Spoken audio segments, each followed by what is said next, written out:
আমরা খুব তাড়াতাড়ি আমাদের প্রার্থী তালিকা আমাদের প্রার্থীর তৈরি আছে, আমরা প্রার্থী ঘোষণা করব। এবং আপনি যেটা বলছেন ডায়মন্ড হারবার, দেখেন আমাদের বিধায়ক প্রথম দিনে যে বার্তা দিয়েছিলেন যে আমি ডায়মন্ড হারবার থেকে লড়ব, আমি আশা প্রকাশ করছি এবং আমি 100% আমি আশাবাদী যে দল আমাকে অনুমোদন দেবে। কিন্তু রাজ্য কমিটির একটা সিদ্ধান্ত আছে, আমি আগে বলেছি দলের গণতন্ত্র আছে। আমরা রাজ্য কমিটি আজকে দুটো মত উঠে আসছে, একটা পক্ষে একটা বিপক্ষে, এখন আলোচনার স্তরে আছে। আমরা মনে করছি খুব তাড়াতাড়ি সমস্যার সমাধান হবে এবং আমাদের আলোচনা একটা মানে শেষের সমাপ্তি ঘটবে। আমরা আশাবাদী তিনি যেটা চাচ্ছেন তার মতকে আমরা সেখানে প্রাধান্য দিতে পারি কি না, আমরা খুব তাড়াতাড়ি সেটা প্রকাশ করব। এই যে নওশাদ সিদ্দিকী পঞ্চায়েত ভোটের পরেই বলেছিল যে আমি ডায়মন্ড হারবার থেকে প্রতিদ্বন্দ্বিতা করব লোকসভায়, সেই জায়গায় যদি নওশাদ সিদ্দিকী আদৌ প্রতিদ্বন্দ্বিতা না করে, এই যে আইএসএফের কর্মী সমর্থকদের মনে কোনো কোনো আঘাত পড়বে নাকি? দেখেন একটা জিনিস, ইন্ডিয়ান সেকুলার ফ্রন্টের যারা কর্মী আছে, ইন্ডিয়ান সেকুলার ফ্রন্টের সবাই শৃঙ্খলা পরায়ণ একটা কর্মী সমর্থক। কারণ ইন্ডিয়ান সেকুলার ফ্রন্টের নেতৃত্ব যখন কোনো বার্তা দেয় তারা সেটা মেনে চলে। আপনারা দেখেছেন আমরা 21শে জানুয়ারি পালন করতে গিয়েছিলাম কলকাতায়, যেখানে ভিক্টোরিয়া হাউসের সামনে, আমরা সেখানে আমাদের কোনো অবস্থায় কলকাতা পুলিশ পারমিশন দিইনি। তারপরে কোর্টে গেলাম, কোর্টে যাওয়ার পরেও আমাদেরকে 1 দফায় 2 দফায় ডিভিশন বেঞ্চ সেখানে যেতে হলো। ডিভিশন বেঞ্চ শাসক দল গিয়েছিল আমাদের সবাইকে আটকাতে, তো সেখান থেকে আমাদেরকে নেতাজি ইন্ডোর স্টেডিয়ামে আমাদের সভা করার পারমিশন দিয়েছিল, কিন্তু একটা শর্ত সাপেক্ষে। আমরা সেখানে আমাদের উচ্চ নেতৃত্ব যখন আমাদের কর্মীদেরকে বার্তা দিয়েছিল, কিন্তু কর্মীদের মধ্যে লক্ষ লক্ষ মানুষের সেখানে আবেগ ছিল কলকাতার মুখী হবে, কিন্তু যখন সর্বোচ্চ নেতৃত্ব বার্তা দিয়ে দিল যে আপনাদেরকে আমরা যতক্ষণ না বলবো আপনারা আসবেন না, কিন্তু আমার দলের সর্বোচ্চ নেতৃত্বের সিদ্ধান্তকে আমার কর্মীরা মাথা পেতে নিয়েছে, যেটা বলেছিল তারা সেটা অক্ষরে অক্ষরে পালন করেছে। সুতরাং আপনি এখান থেকে আমার কর্মীদের মনোবল হারিয়ে যাবে বা আমার কর্মীরা ভেঙে পড়বে এরকম কোনো জায়গা নেই। আমাদের কর্মীরা সর্বদা প্রস্তুত, দল যেটা সিদ্ধান্ত নেবে, নেতৃত্ব যেটা সিদ্ধান্ত নেবে তারা সেটা মেনে নেবে। দ্বিতীয় ফেসে প্রার্থী ঘোষণা আইএসএফের যে ডায়মন্ড হারবার এবং যাদবপুর থাকবে কি? দেখেন আমরা আলোচনার জায়গায় এখনও রয়েছে, যেহেতু জোটের একটা কথাবার্তার এখনও সমাপ্ত ঘটেনি, যার জন্য আমরা যেটা আগে দিয়েছিলাম 20-র অধিকটা যে আসনে আমরা প্রার্থী দেব, আমাদের প্রার্থী রেডি আছে, আপনারা ধৈর্য রাখুন। আমরা খুব তাড়াতাড়ি, যদি জোটের সেই সম্ভাবনা তারা না তৈরি করে, বড় দলগুলো তারা তাদের মানসিকতা তাদের উদারতাকে তারা না দেখাতে চায়, আইএসএফ এককভাবে যতটা তার সাংগঠনিক যে জায়গাগুলো আছে সেই জায়গায় প্রার্থী দেবে। আপনি যে জায়গায় বসবাস করেন এবং যে জায়গায় প্রার্থী হয়েছিলেন বিধানসভায়, ক্যানিং পুর বিধানসভা সহ 7টি বিধানসভা নিয়ে জয়নগর লোকসভা কেন্দ্র, সেই লোকসভা কেন্দ্রে এবার আপনারা প্রার্থী দিয়েছেন মেঘনাথ হালদার মহাশয়কে।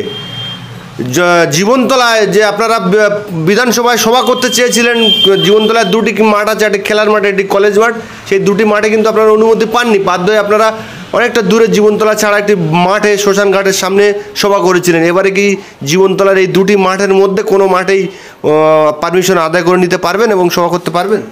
অবশ্যই, কোনো মাঠ কারো তো পৈতৃক সম্পত্তি নয়। আমরা লিগ্যাল ওয়েতে আবেদন করব, প্রশাসন আছে, আমরা আশাবাদী আমরা প্রোগ্রাম করার জন্য আবেদন করলে তারা আমাদেরকে ছাড়পত্র দেবে, আমরা নিশ্চিত সেখানে প্রোগ্রাম করব। এই যে 7টি বিধানসভা নিয়ে জয়নগর লোকসভা কেন্দ্রে আপনি যে জায়গায় যে বিধানসভায় লোকসভার মধ্যে একটি বিধানসভায় প্রতিদ্বন্দ্বিতা করেছিলেন, এই লোকসভা ভোটের নিরিখে এই 7টির মধ্যে রাফ অ্যান্ড টাফ কোনটে হতে আপনার দৃষ্টিকোণে কোনটে?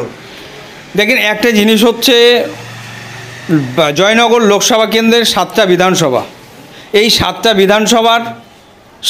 বিধানসভাতেই আমাদের সাংগঠনিকভাবে আমরা খুব ভালো জায়গায় দাঁড়িয়ে আছি। এখানে রাফ অ্যান্ড টাফ বলতে যে জায়গাটা হলো, নির্বাচন কমিশন যে কথা বলেছে যে ফ্রি অ্যান্ড ফেয়ার ইলেকশন এবং কেন্দ্রীয় জওয়ানদের উপস্থিতিতে তারা করতে চান, তারা যদি তাদের সেই জায়গায় ঠিক থাকেন, আমাদের কোনো জায়গাটা রাফ অ্যান্ড টাফ হবে না। দেখেন, আমাদের মানুষ সমর্থক সর্বত্র, যেখানে আমাদের উপরে অত্যাচার হচ্ছে সেখানে আমাদের সমর্থক কিন্তু বিপুল পরিমাণে এগিয়ে যাচ্ছে, বাড়ছে। সেই জায়গায় ফ্রি অ্যান্ড ফ্রি ইলেকশানের জন্য আমরা আশাবাদী। নির্বাচন কমিশন সেই জায়গায় করে দেবে। এই জায়গায় আমাদের রাফ অ্যান্ড টাফের কোনো প্রশ্ন নেই। শেষ প্রশ্ন করবো আপনাকে, যে সামনে লোকসভা ভোটে আপনারা 8টি জায়গায় প্রার্থী দিয়েছেন, আরও কিছু জায়গায় দেবেন, এই সমস্ত পশ্চিমবঙ্গবাসীকে এই লোকসভা ভোটের প্রাতকালে কি বার্তা দিতে চান? ইন্ডিয়ান সেকুলার ফ্রন্ট নতুন সকাল, নতুন সমাজ উপহার দিতে চাচ্ছে। তারা অঙ্গীকারবদ্ধ। ইন্ডিয়ান সেকুলার ফ্রন্ট সমাজ থেকে যে ধর্মীয় বিভেদ তৈরি হয়েছে, ধর্মীয় বিভেদের ঊর্ধ্বে উঠে মানুষের মধ্যে হিন্দু, মুসলিম, জৈন, খ্রিস্টান একে অপরে মানুষ ভারতীয় এই পরিচয় নিয়ে তারা একে অপরের কাঁধে কাঁধ নিয়ে একে অপরের সুখে দুঃখে তারা সমাজে বসবাস করবে, এটা ইন্ডিয়ান সেকুলার ফ্রন্ট চায়। এবং যে রাজনৈতিক দলগুলো আজকে আছে কেন্দ্রে, তারা যে প্রতিশ্রুতি দিয়েছিল বেকারের চাকরি, তারা ব্যর্থ হয়েছে। কিন্তু অন্যদিকে আজকে বর্তমান শাসক দল পশ্চিমবঙ্গে, শাসক দল তৃণমূল, যেভাবে তারা দুর্নীতিতে ডুবে গেছে, সুতরাং এই দুর্নীতির মুক্ত হতে ইন্ডিয়ান সেকুলার ফ্রন্ট দুর্নীতি মুক্ত করতে যে আহ্বান জানাচ্ছেন, আমি বাংলার আপামর জনগণকে আহ্বান করব, ইন্ডিয়ান সেকুলার ফ্রন্টের যে প্রার্থীরা যারা আছেন, আপনারা যেখানে দেখবেন অন্যান্য দলের থেকে ইন্ডিয়ান সেকুলার ফ্রন্টের যে সমস্ত 8টা প্রার্থী ঘোষণা হয়েছে, এদের মধ্যে আছেন প্রফেসর, এদের মধ্যে আছেন রানিং শিক্ষক, এদের মধ্যে আছেন অবসরপ্রাপ্ত শিক্ষক, এদের মধ্যে আছে যারা দেশ রক্ষার জন্য তাদের জীবনকে উৎসর্গ করেছিলেন, প্রাণপাত করে তারা বর্ডারে তারা পাহারা দিয়েছেন। এরকম বিএসএফ, তারা প্রাক্তন বিএসএফ, তারাও আমাদের দলের প্রার্থী হিসাবে আছেন। সুতরাং ইন্ডিয়ান সেকুলার ফ্রন্ট যে বিকল্পের কথা বলছে, সেই বিকল্প প্রার্থী দিয়ে তারা প্রমাণ করে দিয়েছে যে সত্যি তারা বিকল্প চাচ্ছে, নতুন সমাজ গড়ার জন্য তারা আহ্বান করছে।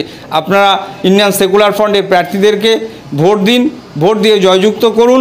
আপনারা আপনাদের অধিকারকে বুঝে নেবেন, আপনার অধিকারকে আপনারা পেয়ে যাবেন, এই আশা করব। আপনারা ইন্ডিয়ান সেকুলার ফ্রন্টের সাথে থাকবেন। সবাইকে ধন্যবাদ। বলবো আপনারা আসবেন না, কিন্তু আমার দলের সর্বোচ্চ নেতৃত্বের সিদ্ধান্তকে আমার কর্মীরা মাথা পেতে নিয়েছে, যেটা বলেছিল তারা সেটা অক্ষরে অক্ষরে পালন করেছে। সুতরাং আপনি এখান থেকে আমার কর্মীদের মনোবল হারিয়ে যাবে বা আমার কর্মীরা ভেঙে পড়বে, এরকম কোনো জায়গা নেই। আমাদের কর্মীরা সর্বদা প্রস্তুত। দল যেটা সিদ্ধান্ত নেবে, নেতৃত্ব যেটা সিদ্ধান্ত নেবে, তারা সেটা মেনে নেবে। দ্বিতীয় ফেসে প্রার্থী ঘোষণা আইএসএফের যে ডায়মন্ড হাবড়া এবং যাদবপুর থাকবে কি? দেখেন, আমরা আলোচনার জায়গায় এখনও রয়েছে, যেহেতু জোটের একটা কথাবার্তার এখনও সমাপ্ত ঘটেনি, যার জন্য আমরা যেটা আগে দিয়েছিলাম